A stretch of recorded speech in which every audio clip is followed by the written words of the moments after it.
Hi everyone, I'm Mason Tring, and today I'm going to present to you about my project titled The Relationship Between Victimization Experiences Due to Race/Ethnicity and/or LGBTQ plus identities and Emotional Wellbeing Outcomes. First and foremost, I would like to state that this project is one of the two projects that I conducted for my honors project. Both of them have a similarity, um, which is the intersectional approach that both of them incorporate.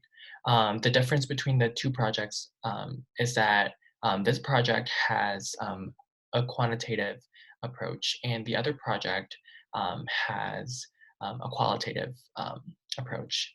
The other project is called Salient Identities, Identity Gaps, and Identity Negotiation, which I'll present later. So let's dive into this one project.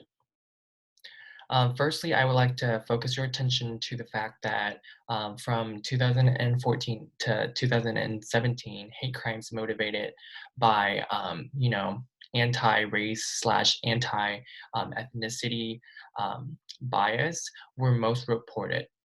The statistic for this fact um, was that 56% of all reported hate crimes were because um, of the perpetrators felt the need to discriminate, or the perpetrators were motivated by their anti race/anti ethnicity bias. Victimization due to one's LGBTQ plus identities were reported very significantly, and it only followed victimization due to one's religion um, after victimization due to race/ethnicity. And you must wonder what big of an effect that victimization experiences have on one's mental health. I would like to let you know that victimization um, has greatly compromised sexual minority individuals' mental health outcomes. So these different individuals who have experienced hate crimes because of their LGBTQ plus identities, they have manifested more depressive symptoms. They have had higher anxiety levels. They have had greater post-traumatic responses. Um, while there's ample evidence in literature about the effects of victimization due to one's LGBTQ plus identities on people's mental health, there's very little evidence about the effects of victimization experiences due to race/ethnicity on a person of color mental health. Also, at the same time, I do acknowledge the fact that people can be victimized due to their LGBTQ plus identities and their race/ethnicity at the same time. And there's little research that has explored this aspect. And this aspect is what drives me to conduct this project. And at the same time, during this conversation, I would like to inform you about the concept of intersectionality, which I mentioned earlier, to be the force that drive both of these projects that I've been doing. So intersectionality is the concept that means that the intersection between one's race and one's sexuality would produce a very unique experience for the person who um, does have that intersection. So an example of that is the experiences of a Black lesbian woman are greatly distinct from those of a white lesbian woman. The purpose of this study is to examine the relationship between victimization experiences due to race/ethnicity and/or LGBTQ plus identities and different emotional well-being outcomes. And in this study, those outcomes are psychological distress, anxiety, internalized homonegativity, and internalized stigma on one's gender identity. Throughout this study, I have um, had 171 college students between the ages of 18 to 24 all across the country who has at least one LGBTQ plus identities um, to participate. And some of the main features of this sample are the participants were predominantly female assigned at birth. They mostly identify as female in terms of their gender identity.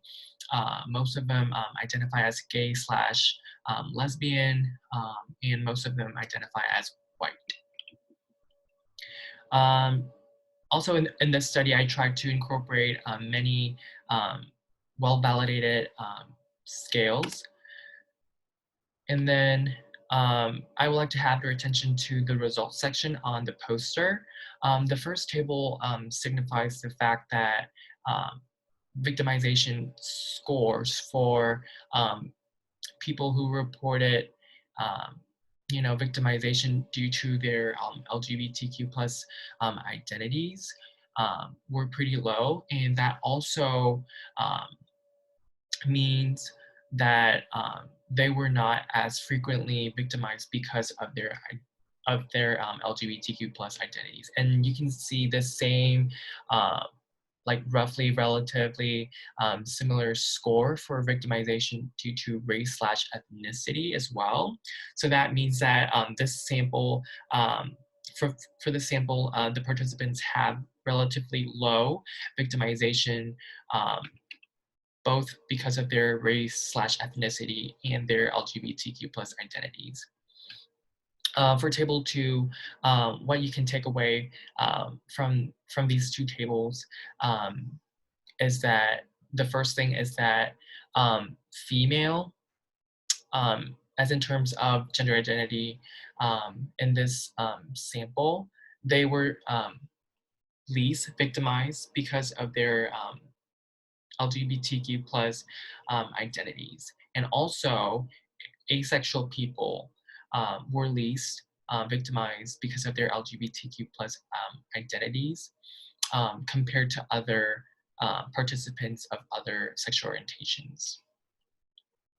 Also, for this project, I conducted a few correlation tests in which they show me that LGBTQ plus victimization that greatly predicts anxiety. What I do take away from this is that as one experiences victimization more frequently, or like they have experienced more than just one event of victimization due to their LGBTQ plus identities in their lifetime, they're more likely to have higher anxiety levels in general. And to address like the bigger question that I have for this study, which is about whether victimization experiences due to one's race slash ethnicity interacts with one's victimization experiences due to their race slash ethnicity, and with that like interaction predict um, any emotional well-being outcomes. I conducted two-way ANOVA analyses, which allow me to examine this effect. And the results came out that there was no interaction effect between victimization due to race slash ethnicity and victimization due to LGBTQ plus identities in predicting emotional well-being outcomes. And what I concluded for this study was that first, individuals who identify as female have the lowest frequency of having been victimized for their LGBTQ plus identities when you compare that with other people of other gender identities. Secondly, individuals who identify as asexual were least victimized when compared with other individuals of other sexual orientations. The frequency of victimization experiences in general, so like including both because of their race slash ethnicity and their LGBTQ plus identities, were pretty low for the sample. Also, there was no correlation between victimization due to race/ethnicity and LGBTQ plus identities in predicting emotional well-being outcomes. Some of the limitations that I can identify while working through this project was that um, overall the sample has um, a quite small number of people of color compared to white individuals. And as you can see, the statistic breakdown that I have in the participant um, paragraph right over there, a huge number or a large percentage of the people in this sample were white. And since we're looking at the victimization experiences due to race/ethnicity and whether that would have any, you know, interaction with victimization experiences due to LGBTQ plus identities, I feel like we definitely need to, or like we should have had like a larger um, number of people of color to join into this to study. So I definitely recommend future research, looking into, oversampling people of color in this type of study or similar studies. Also, the the sample, like the participants, they had very low or relatively low victimization experiences um, of both kinds. So I do wonder what it would look like for people who do have high victimization experiences. Uh, of both kinds in reality, would their experiences of both kinds of victimization, would their experiences predict their emotional well-being outcomes. So that is my curiosity right there. So I would definitely encourage future researchers to address this limitation that exists in my project. And some of the implications um, that I've found that would be greatly beneficial for future research, as well as clinicians, advocates, or any community intervention specialists, um, is that future researchers, you can definitely recruit a significantly higher number of people of color, so that we can increase the external validity of this project, as well as we can you know study this project with more depth.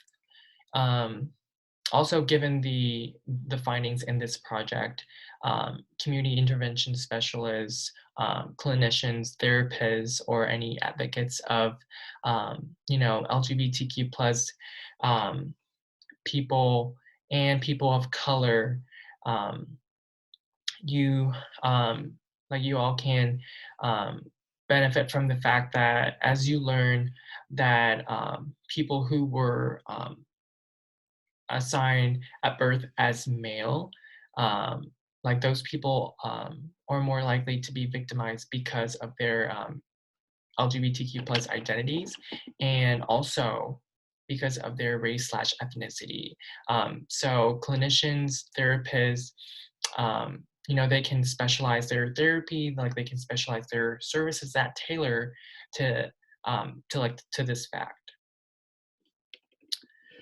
So that was my presentation on this project, and I definitely hope that um, you all can take away some things, even it's like a small bit um, of my project away, and implement that into your own practice, into your own um, field of knowledge. And I wish that I um, could be able to deliver this presentation in person, and then I can answer different questions that you all may have. Um, but if you do have a question, just let me know. I would definitely be interested in conversing or like addressing any questions that you may have for me about my project, um, and my thoughts or anything like that. Um, if I were to be, asked one question um, um, about what I would take away in essence of, or like away from this project, I would answer that um, like intersectionality is a very complex notion, but yet um, it's a very it's a very good concept that you can incorporate into any fields of study, what like whether it be science, because what I what I know is that a lot of like scientific circles, they have not been considering the concept of intersectionality, and they just do categorize people based on one identity or the other, or um, like it might be a combination of both identities, but like they do consider those identities to be separate and not as like one identity per se.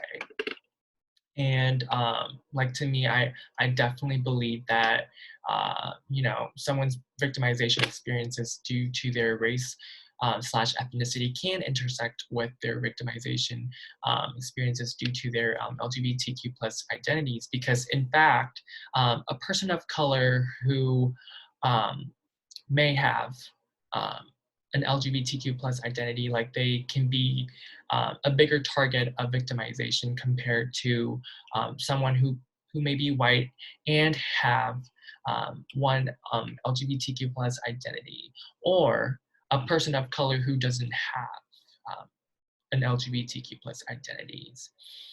So I definitely do see the importance in conducting this project, and I do wish to further my research in this particular topic in grad school. Again, I do thank you for your attention and your consideration of my project. I hope that the poster should give you a good overview of what the project is and what implications it may hold for future studies, or any future research into this particular field of knowledge. So I do thank you for taking the time and listening to me.